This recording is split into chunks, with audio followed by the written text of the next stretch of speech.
So, what were the rest of your experiences in your 7 months there? What were the experiences that brought you to finally terminate your relationship with Mercy Ministries? Well, after sitting in my counseling session for weeks, trying to hear God talking to me in my head, and I didn't even pretend to. I was just sort of, I just couldn't do that. And I thought it was my fault that I didn't have enough faith. Yeah, you must have. I mean, I'm surely there must have been a lot of pressure to say you'd heard those voices or to actually hear those voices. Yes, there was. That's why. And if you didn't, it was your fault because you didn't have enough faith. Yeah. Or because you'd allowed a demon to. So there was something wrong with you if you didn't hear God's voice in your head. And then one day, I don't know why this was so upsetting to me, but we had all got really short haircuts, like 4 or 5 of us. And Nancy came back from Australia because that's when she was going there a lot. And I was helping her with her luggage. And she yelled at me and said, "What did you do to your hair?" And I said, "I cut it." So she called all of us into the classroom and told us that we shouldn't have haircuts that short if we were not otherwise very feminine. And that they would be fixing our hair as much as they could. And I just couldn't handle it. After they had told me for 7 months that God supposedly did not care about my appearance, because that's a big issue with eating disorders. It's because you think, I'm too fat. Well, God wasn't supposed to care about that. So how could he think I was lesbian, if my hair was short?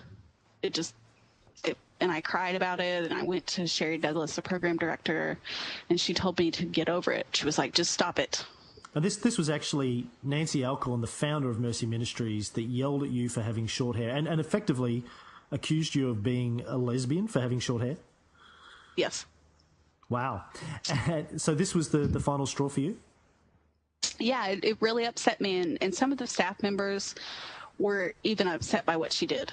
I think a lot of the staff members meant well, just like we did. But they totally had... We should be clear here, too, that inside of Mercy, being a lesbian is a sin, correct? I mean, yes. To me, I think lesbians are great. I'm all for lesbians. But,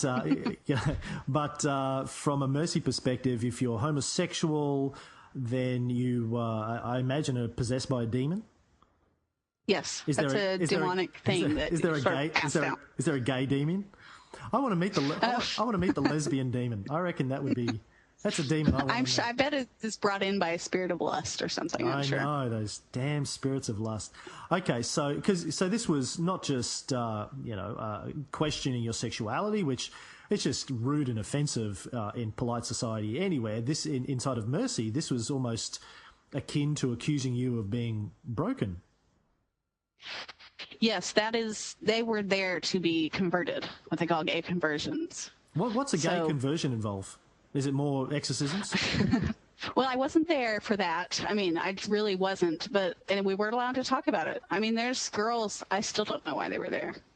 But there were a few that I sort of set off my gaydar. But I don't know for sure, I'm guessing that I know they went through the RTF program just like we did. Everybody went through that program. Mm-hmm. They hired an eating disorder specialist while I was there and wouldn't allow all of us to see her in addition to our RTF counseling.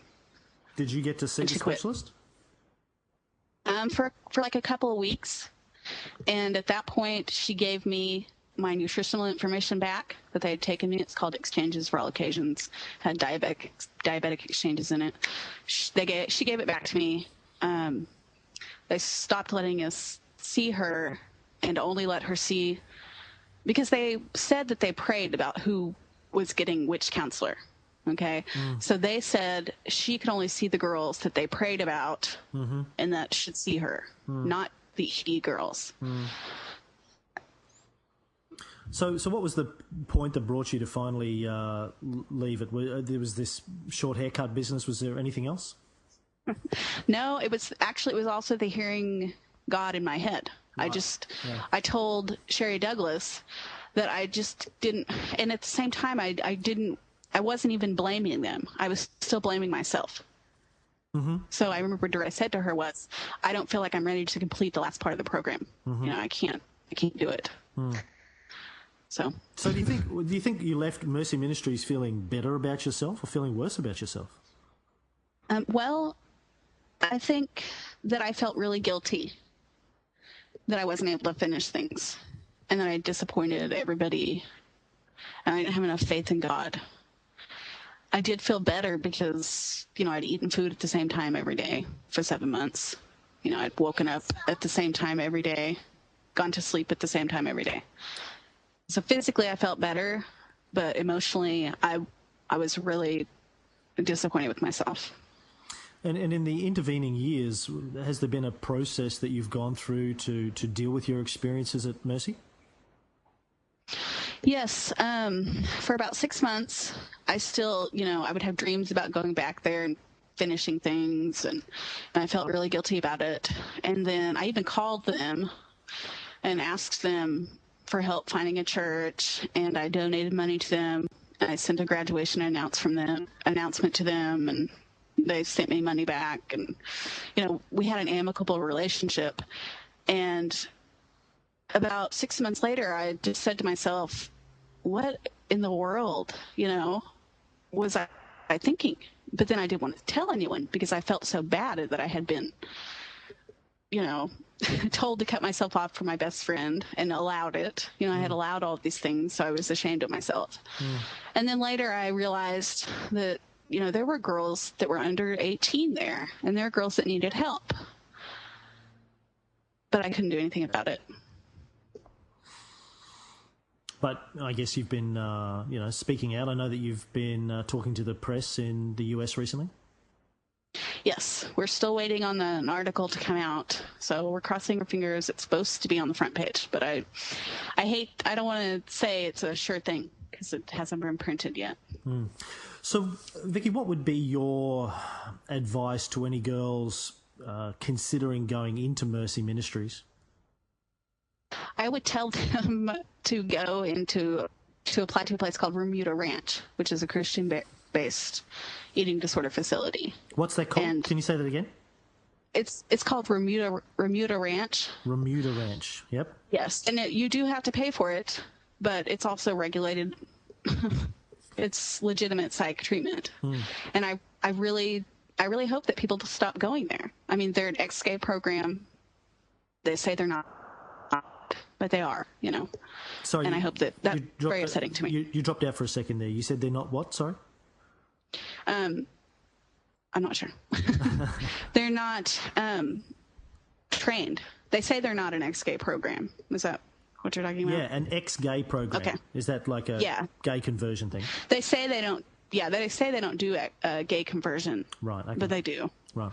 And so I really want that to come out. It really concerns me because people, you know, they go in there and tell them they're demonic and that they're going to get rid of whatever same-sex attraction they have.